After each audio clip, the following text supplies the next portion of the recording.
nandito tayo sa bahay ni Tatay. Tay, anong pangalan ninyo? Fredo po. Si Tatay Frido, tapos ito po si...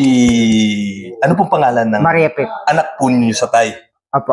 Anak po. Anak ko ninyo. Opo. Kayo po, nasaan po yung asawa po ninyo, Tay? Tagal na po.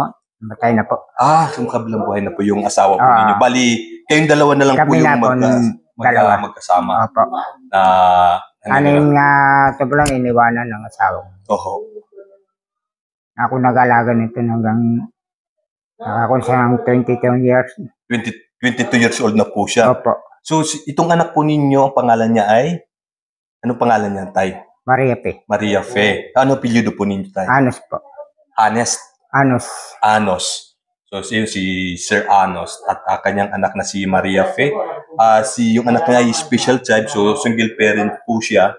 At yun, habang nagbablog tayo dito, si Kuya, in-approach niya tayo.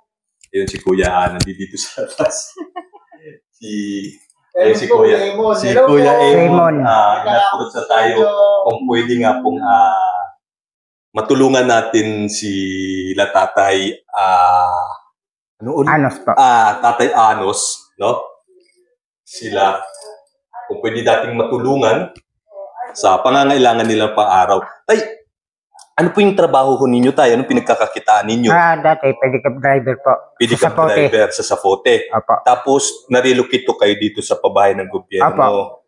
Ay, ngayon dito, Tay, anong hanap buhay nyo dito? Wala, bisan binibigyan ako ng mga tropa.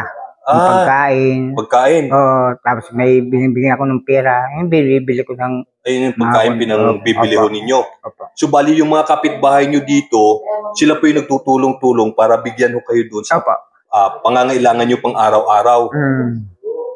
Buti napakababait din ho ng mga kapitbahay po nyo kahit pa hindi kayo pinababayaan po nila. Saka kapitbahay na namin sa Sapote po. Sa Sapote din po. Opo. So talagang dito, wala talaga kayong hanap buhay na wala. Pagkakitaan. Bali, umaasan na lang ho kayo doon sa bigay-bigay na pagkain ng mga kapitbahay ninyo na nagtutulong-tulong para... Saka nung gusto ako bagay-give ng tubig, yung kapitbahay, binibigyan ako ng kahit So yun ho yung mga ano ninyo.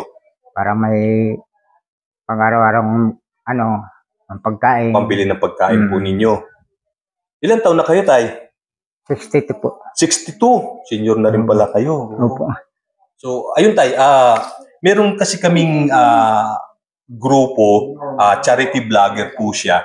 Hindi pa kami tayo mga big-time vlogger na katulad ng iba na malaki na hong sinasahod sa kanilang hanap buhay dito sa lugar nila. At kung financial o grocery na lang yung po pwede kila Tatay para sa pang-araw-araw na pangangailangan nila. Sa ngayon, si Tatay ay doon sa pinanggalingan nila sa Sapote Bacoor, ang trabaho niya po ay pedicab driver. So, yun po yung pinagkakakitaan niya. So, nang malipat po dito, wala naman nung pedicab dito. Ang nangyayari, yung mga kapitbahay niya, dito sa relocation site, dito sa pabahay ng gobyerno, sila po yung nagtutulong-tulong, nag-aabot, no? Ng pagkain, kung ano man yung pangangailangan nyo tayo sa pang-araw-araw, sila yung nagbibigay po sa inyo.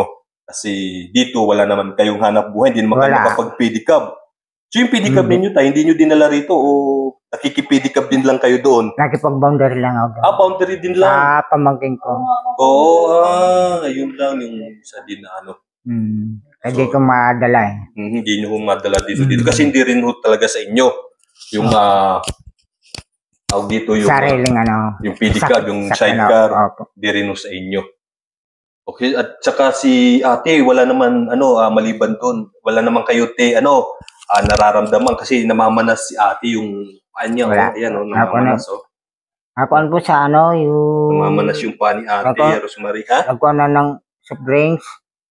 Nakainom soft drinks at saka yung Lucky Me. Naku, Tay. Siguro painumin nyo ng tubig, no? Madaming tubig, Tay. Para uric na siguro yan, Tay. Kaya ganyan, namamanas. Dapat maagapan. So, paiwasan soft drinks sa kayong mga Lucky Me. Na mga gulit-gulit, Kasi, yung binigyan nila sa akin dito, sa kabila sa dulo, yung kinukuha na ng mga kariton tsaka galon, iniiwan sa akin. Kaya pag nadating dito, buka ng soft drinks. Yun po yung ano. Oo. So iwasan nyo tayo, tapos painumin nyo yung anak ninyo ng maraming tubig para hindi, kasi kung puro soft drinks, ayan, nakikita na namamanas na yung mga paa ng anak ni Tatay Anos, no? Kaya minsan kukunin ako ng mainit na tubig, ano ko yung maligam-gam, alcohol. Tayo, painumin nyo ng maraming tubig palagi. Kaya kung alam nyo yung dahon na serpentina, kung tawagin, alam nyo ba ninyo yun? Lalagayin nyo lang yun, tapos... walang dito. Meron ata dito yung tayo. Iniinom ko din yung tayo. Panlinis yun eh. So yun. Kasi wala dito. Nagtanim nga ako ng oregano dyan eh. Ayun, oregano. Tanim nga ako dyan eh. Yun, may mga tanim-tanim nga si tatay dito kahit pa paano yung tanim mo siya. Yan, mga tanim ko yun sa kabila. Parang may maano yan eh. Meron din kayo mapagulay-gulayan dito. So yun, Sir Ruel, Ma'am Luz, Ma'am Percy, official channel. So inilalapit ko po sa inyo si Tatay Anos, 62 years old na po siya, tsaka yung kanyang anak na si Maria Fe Anos. Mag-ama po siya, single parents po siya, at PWD po yung anak niya. Tapos senior citizen na rin po sa 62 years old na kayo tayo, no? So wala ko siyang trabaho dito, pinagkakakitaan. So ang nangyayari, yung mga kapitbahay niya po na mayroong mabubuting kalooban, sila po yung nagtutulong-tulong para mabigyan mo sila ng pagkain nila sa araw-araw. At yun nga, inuulit ko, para naka 3 times na ata si Kuya Raymond, yun, in-approach na tayo na kung pwede nga mabigyan natin ng tulong si Tatay Anos at saka yung anak sa kung anong pangangailangan. So yun, si Tatay hindi rin niya malaman kung anong po pwedeng pagkakitaan yung ano nila. So yun na lang tayo kung anong pwedeng may tulong ni Sir Ruel Lipat at ni Ma'am Luz Lipat at ni Ma'am Percy official channel. So yun na lang po yung gagawin. So gusto nga sana dito maghanap buhay. Yung yung bidikap din. Yung yung e-bike, gano'n. E-bike. So, siyempre, parami lang tao na dito.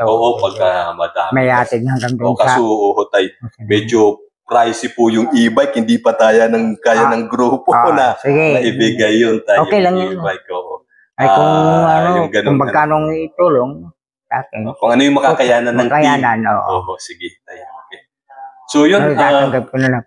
Kasi yun nga, hindi pa kami mga big time vlogger po talaga tayo. Hindi pa kami sumasahod ng katulad ng iba na malaki yung sinasahod, especially yung aming team leader na si Sir Ruel Lipat. So yung ibinibigay niyang tulong sa mga taong humingi ng tulong sa kanya, igaling po sa sinahod niya sa kanyang pinagtrabahuan.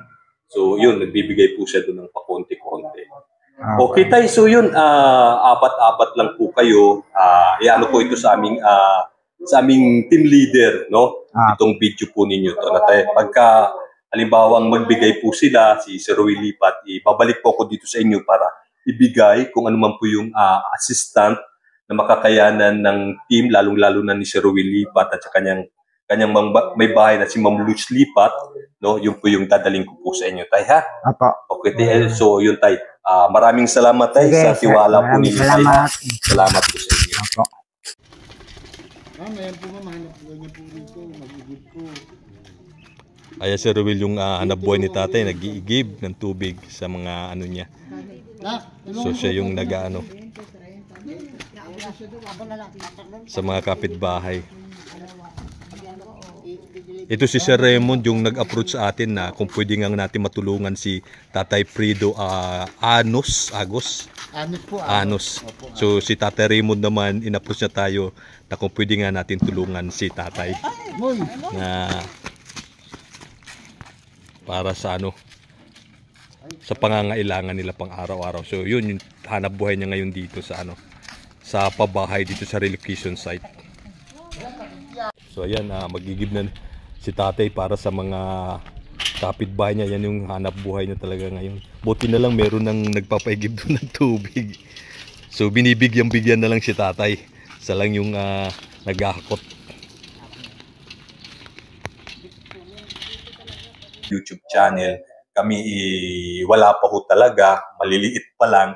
So yung ibinibigay namin doon sa mga humingi ng tulong sa tinutulungan ng team ho namin na sa pumumuno ni Sir Rowel Lipat at ng kanyang asawa, galing po sa sariling bulsa, tay. So kung ano po yung makakayang ibigay ng team doon sa mga nangangailangan ng tulong, yun po yung kumbaga pinagsisikapan ng grupo. Especially ni Sir Rowel Lipat kasi siya po talaga yung nagbibigay tsaka yung kanyang asawa. Kami kasi tayo, yung grupo namin, hindi pa kami nakatulad ng iba na malalaki na yung sinasahod. Ako din, ganun din. Kasi kung malaki na ang kita ko din, hindi na tayo. Ito nga, hindi mo maiwanan kay special, hindi rin naman kayo makapagtrabaho kasi. makatrabaho di maiwanan. Oo. Oo nga pala, no? Makapunta ko ng sapot, di mo maiwanan dito. Oo, mag-isa, no? Mag-isa. Kasi walang mag-aasikaso. Oo, walang mag-asikaso. Oo nga ho, no? Talagang kailangan. Ayun tayo, halimbawa, mabibigyan kayo ng tulong. Anong gusto nyong assistant na maibibigay sa iyo ni Sir Rowel Lipat at ng buong team? Panghanap buhay? Anong klaseng hanap buhay? O financial? Pambili ng pagkain? Ano ho bang ano ninyo? Ano ho ba kayo sakaling magne-negosyo? Ano ho bang pwedeng maano sa inyo? Kung, Yung halimbawa, pagkuhan, magkuhan ng hanap buhay. Ganun. anong klase pong hanap buhay na pwede ninyong maano tayo, mapagkakitaan dito?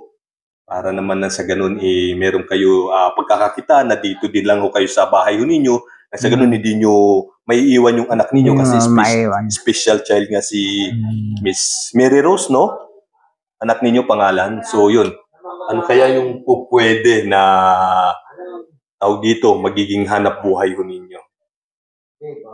Anong iniisip ninyo? Ayun, gusto may kunting pagkakitaan, gano'n. Oo, konting pagkakakitaan. Ano kaya maganda? Pwede na dyan. Pwede na extensionan Oo, kung extensionan, no? Oo, extensionan. Oo, Makita ng mga tao nga. May tindahan, no? Yung grocery. Oo. So kahit dito man lang na ano, para kahit paano may pagkakakitaan kayo. So yun yung isa. So ayun, Sir Rowel, si Tatay Anos, no? Apa. Ayun, tinawag tayo ni Sir Raymond. In-approach na tayo habang nagbablog tayo dito sa pabahay ng gobyerno dito sa Naik, Cavite na kung pwede,